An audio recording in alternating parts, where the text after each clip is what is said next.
morning, Mike. Great to have you with us. We are talking big AFC showdown Sunday night. Ravens-Chiefs. Lamar versus Mahomes. It was a rough week one for Lamar. Lost 2 fumbles in that overtime loss to Vegas. Things are not getting any easier this week. Lamar has struggled in the head-to-head matchups with Mahomes. Remember, just last year, he called his team his kryptonite. Probably a Superman reference. Here's Lamar on once again going up against the kings of the AFC. It's not about, man, Mahomes, not to me, probably to everyone else, but, it's the Ravens versus Kansas City Chiefs. They did beat us, 3 times or whatever, but that's in the past. We got a better opportunity this time to come around, and we take the advantage and win at our home stadium. But I'm not dwelling on those losses. We come to Sunday night, and we're going to play. So Fox Bet Sportsbook has the Chiefs favored by 3.5 points on the road Sunday night in this one. Mike Vick, you trust Lamar to get his first win versus Mahomes Sunday night? I trust Lamar. I trust him for a couple reasons. Number one, Lamar just don't lose consecutive games, and he's been as good as any quarterback in the league, bouncing back from a loss. 2, he's always going to be one of the most competitive and athletic guys, on the field, especially at the quarterback position. The ball is in his hands, but I don't think this game is all about Lamar. When I look at the Baltimore Ravens defense, last week they did more than enough to win the game versus Vegas. They scored 27 points, and that's enough for the Baltimore Ravens defense, you would think. But, the thing that they're going to have to do is stop Travis Kelce. I think he's going to be the caveat. I think he's going to be the guy that if the Baltimore Ravens can't control him, he'll open it up for Patrick Mahomes and that Kansas City offense. And you just can't allow Patrick Mahomes to get comfortable. It's a rivalry for a reason, and it's turning into a rivalry for a reason.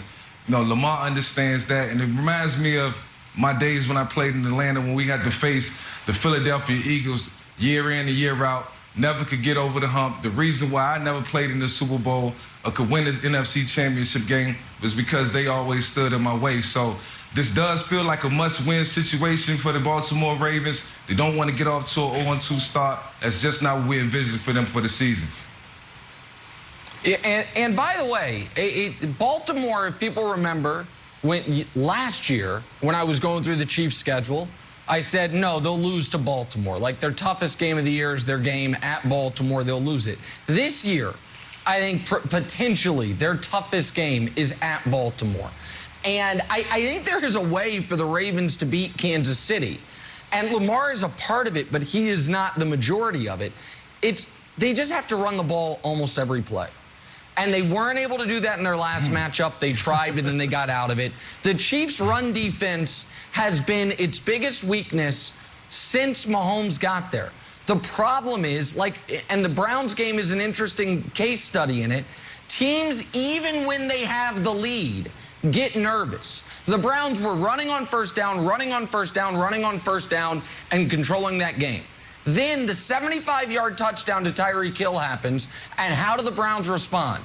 They pass on first down, or they attempt to. It's a Chris Jones sack. Now you're in 2nd and 17, drive over, and the game flips right there, far more so than it flipped on the muffed punt. It was that sack that flipped the game. And which is why I think it's important they don't look at this as Lamar, who only had 97 yards passing in their last matchup. They were down 2 scores most of the game. The previous matchup, they were down 2 scores most of the game. They can't look at it as Lamar has to outduel Mahomes. They have to look at it as we're just going to keep running at your weak run defense. The problem, Broussard, is actually, I think, potentially the other side of the ball for Baltimore. I think if Baltimore does that, they will have success on offense. I think they will have very few punts. I think they'll score points, and they have one of the 2 best kickers in football. The problem is they love to play this man-to-man blitzing defense. There is no defense in football Mahomes eats up more than that. They already lost Marcus Peters. They just lost another corner. Do they have the personnel to stop the Chiefs from scoring at will? So I think there's a scenario where Lamar plays well, where the Ravens score 30 points and lose. Because I think the defense is beat up, and I think the real story of the Lamar-Mahomes matchups has been the way Mahomes has beaten up the Ravens defense more so than Lamar's individual struggles. Yeah, look, I'm going to make this a trifecta because I do agree. I have confidence in Lamar to play well and to have a good game. Obviously, coming off the game with 2 fumbles, as Vic said, you know he wants to bounce back and play well, and I think he will. And I'm with you, Nick. I think they can have a strong running performance against that defense in Kansas City where they're very weak against the run. But they have not beaten the Chiefs in the last 3 games, all the 3 games Lamar started, and they had top 5 defenses at those times and still couldn't beat them. Now, I don't think their defense is nearly as good. Whether it's the injuries or whatever, their defense is not as good as it has been in the previous few years, and they still couldn't stop the Chiefs. So I do think if you run the football and you try to eat up clock, that's a good strategy, I believe, against the Chiefs. But the thing is, the Chiefs can score so quickly that they still can get a lead on you. And if they get a lead and now Baltimore's playing from behind, you're going to have to throw the ball some, Nick. And that's where they could struggle. So I just think that the Ravens' inability, like the 2 of you said, their inability to stop the Chiefs is what's going to be their downfall, not so much Lamar struggling. So, Mike, do you think Lamar is in danger of playing a subpar game because he's trying to do too much? That he knows the Chiefs are his kryptonite, that Mahomes is 3-0 against them. If the Chiefs get out to an early lead, that he starts trying to make things happen. Like last game, he stayed in the pocket a little bit. At the end of the game, got stripped. He had a good, he probably had an 8-yard run, tries to turn it into a 10-yard run, dives forward, gets the ball knocked out. Do you think that patience, like Lamar's patience, might be an Achilles heel here as he tries to will a beaten up and battered Ravens team to victory? Yeah, well, while sometimes you don't become naive to the things that's going on the other side of the ball, and I think Nick said it best, Lamar's going to have to do his part, and that's about all he can do. He get paid to do a job as a quarterback. That's control the offense. That's run the ball when he can. That's pass the football around the yard. But when he looked on the other side, and as he watched film or think back to what happened last week, he's seen his defense get put in some critical situations in terms of the scheme. They was playing a lot of man coverage, doing a lot of blitzing and leaving guys on the island. That's a success. That's an opportunity for other teams to have big plays and successful plays going down the field. And guys are only human. You can't run around all day, on the field. Sometimes you got to preserve that energy, play a little zone. You got to mix it up. When guys are being ran down the field and other teams are stretching the field and putting them in positions where they're going to come back and be tired and then try to go at them again on the next play, that's not on the offense. That's on the defense. So I think defensively, they got to scheme up to play a little zone, not as much man, because the Kansas City Chiefs receivers will run past them all day and tire them out. So on defense, they got to preserve their energy and be better.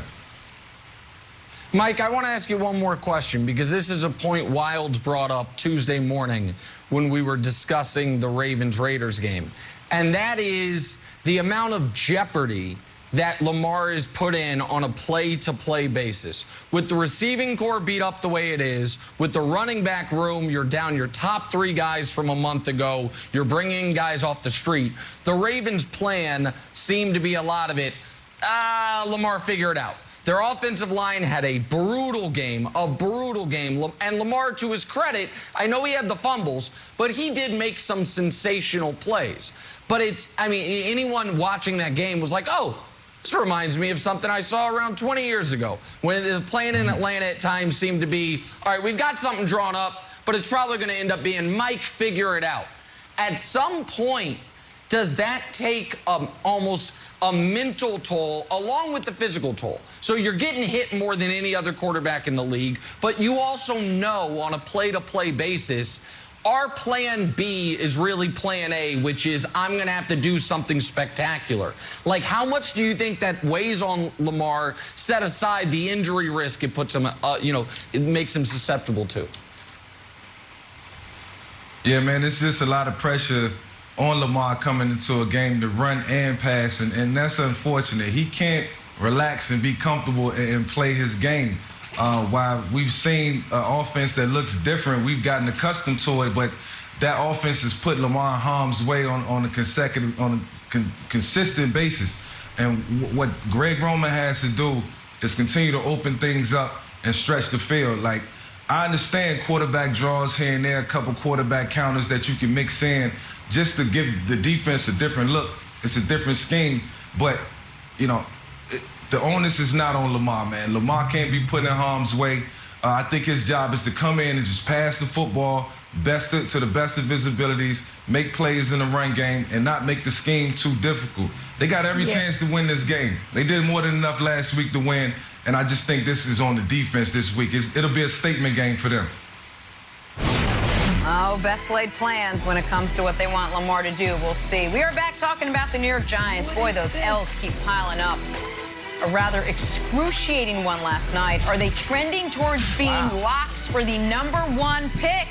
Oh, you're my boy. Oh, Singing the blues next. First things first.